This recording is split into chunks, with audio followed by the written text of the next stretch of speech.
আসসালামু আলাইকুম শেখ। আমি কানাডার ওয়ালাইকুম আসসালাম। কানাডার মন্ট্রিয়াল থেকে বলছি, মন্ট্রিয়াল শহর থেকে। আচ্ছা আচ্ছা, মাশাআল্লাহ, বলেন। আপনার সাথে অনেক বছর আগে এরকম একটা প্রশ্ন করেছিলাম ওভার দ্য টেলিফোনে। তো আচ্ছা আপনাকে আচ্ছা, আজকে পেয়ে অসম্ভব ভালো লাগছে। ধন্যবাদ ইকরাম জাযাকুমুল্লাহ। ভাইকে সুযোগটা করে দেওয়ার জন্য। তো জাযাকুমুল্লাহ আমার খাইর। আসলে অনেক প্রশ্ন জমে আছে। আজকে অপ্রাসঙ্গিক একটা প্রশ্ন যে হজ এবং উমরা নিয়ে।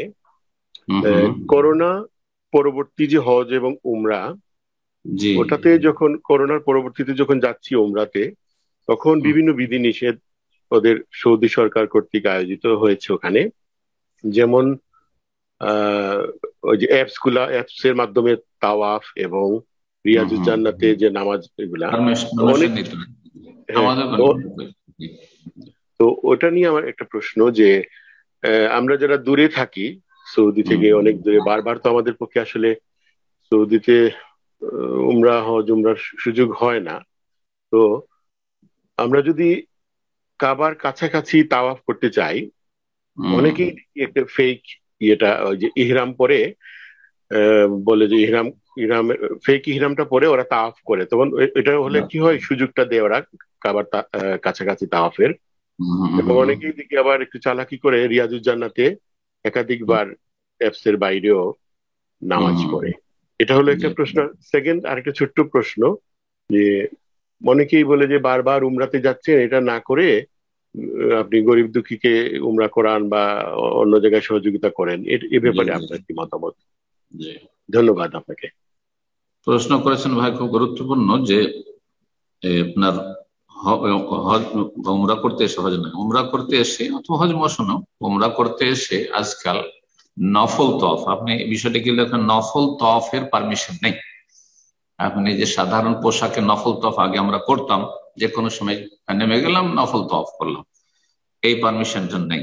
এটা বৃহৎ স্বার্থে করা হয়েছে, সবার স্বার্থে, বিশেষ করে ওই সব ভাই বোন, মুসলিম ভাই বোনদের স্বার্থে করা হয়েছে যারা জীবনে হয়তো একবার দুইবার আসছে, ভিড়ের সম্মুখীন হচ্ছে, ভিড়ে তারা ঢুকতে পারছেন না, আর এই দিকে তফের উপরে তফ, নফল তফের উপরে তফ করে যাচ্ছে।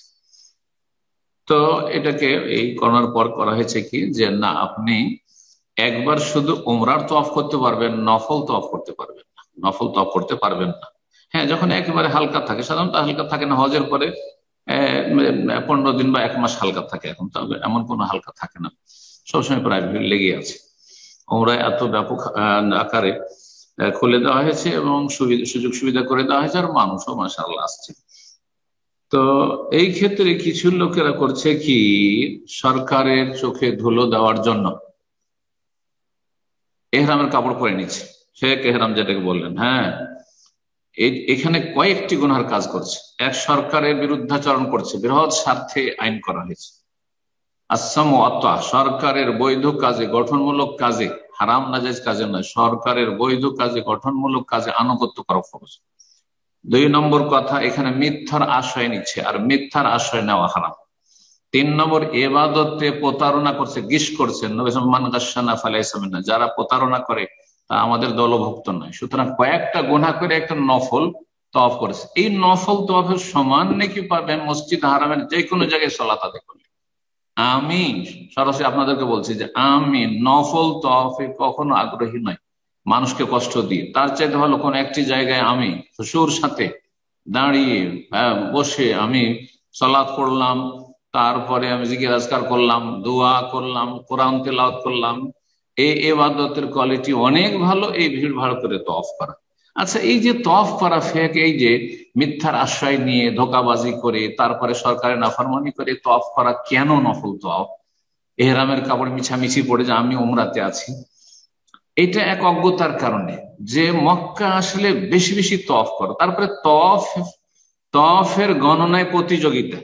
আমি শুনেছি হাজী সাহেবদের থেকে, তার উমরাকারীদের থেকে, আজকে আমি 50টা তওয়াফ করলাম, আজকে আমি 20টা তওয়াফ করলাম, আজকে কেউ বলছে আমি 5টা 7টা তওয়াফ করলাম। হ্যাঁ, কেউ বলছে আমি ওই মসজিদে আয়েশা থেকে রাদিয়াল্লাহু তাআলা সেখান থেকে আজকে 5টি উমরা করলাম।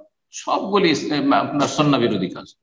কোথায় এই প্রতিযোগিতা, বেশি বেশি তওয়াফ করতে থাকো, তওয়াফ করতে থাকো, আর অন্যের জন্য কষ্টের কারণ না, অন্যকে কষ্ট দাও, কোথায় আছে এসব? গুনাহ করছে না, সে অজ্ঞতার কারণে। তো দিন সম্পর্কে জ্ঞান না থাকার কোন এইসব কাজগুলি করছে না, মোটেই না।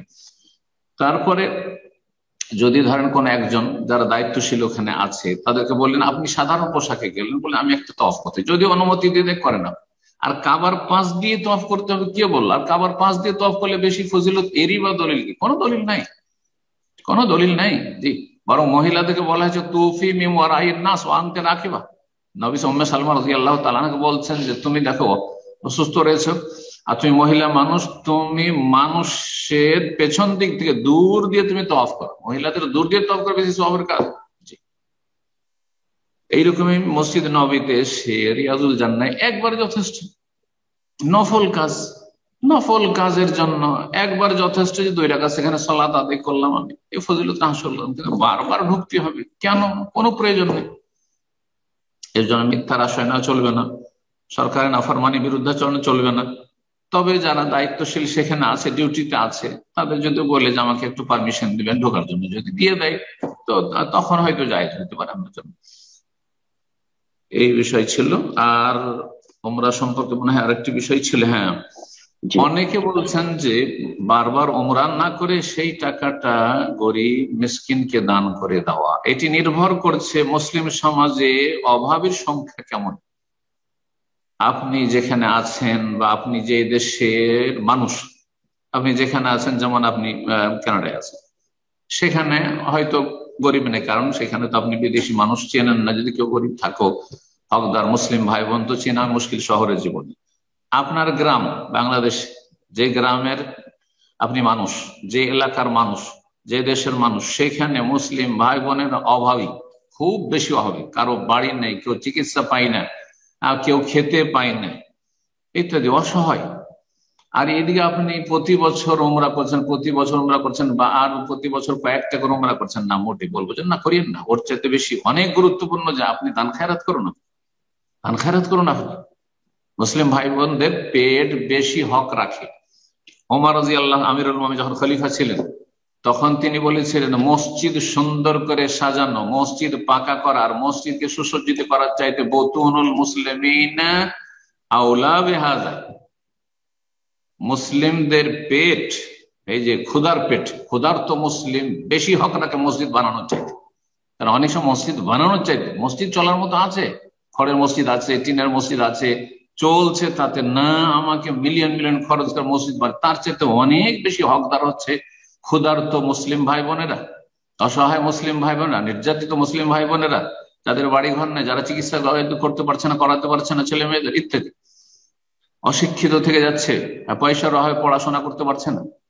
এটা অবশ্যই আপন জায়গায় শিখতে হবে। কিন্তু যদি দেখা যায় যে না, এমন আমি যে দেশের মানুষ বা যে এলাকার মানুষ, আমার আত্মীয় স্বজন ছাড়াও মুসলিম ভাই বোন এলাকার সবাই সচ্ছল মোটামুটি, আর আমি বছরে কয়েকবার করে উমরা করছি না, প্রতি বছর একবার করে আসছি, উমরা করে যাচ্ছি, এটাও করছি, আবার দেশেও কিছু দান খায়রাত করছি। হ্যাঁ, ওরা আপত্তিকর কাজ করছে যারা শুধু উমরাই করে আর হজ করে প্রতি বছর বারবার করে, আর গ্রামের এলাকার মানুষ অভাবীদের খোঁজ খবর নেয় না।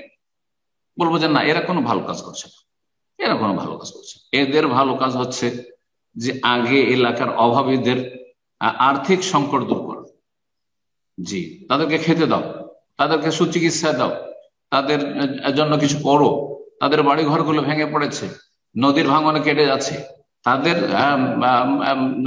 সমস্যার সমাধান করো। তারপরে মাঝে মধ্যে উমরা করো। জীবনে একবার উমরা ওয়াজিব, জীবনে একবার হজ ফরজ, আদায় হয়ে গেছে, যথেষ্ট। তারপরও মাঝে মধ্যে আসা।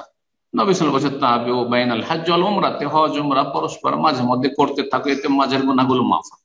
এর চাইতে গুরুত্বপূর্ণ এবং এর চাইতে বেশি গুনাহ মাফ হবে যদি গরিব দুঃখীকে আপনি খেতে দেন, তাদের চিকিৎসা দেন, তাদের অশিক্ষিত ছেলে মেয়েদেরকে, অসহায় ছেলে মেয়েদেরকে যদি পড়িয়ে একটু লাইনে লাগিয়ে দেন আপনি। জি, আল্লাহ বোঝার তৌফিক দান। বারাকাল্লাহু ফিক। অবস্থা বুঝে ব্যবস্থা নেবেন।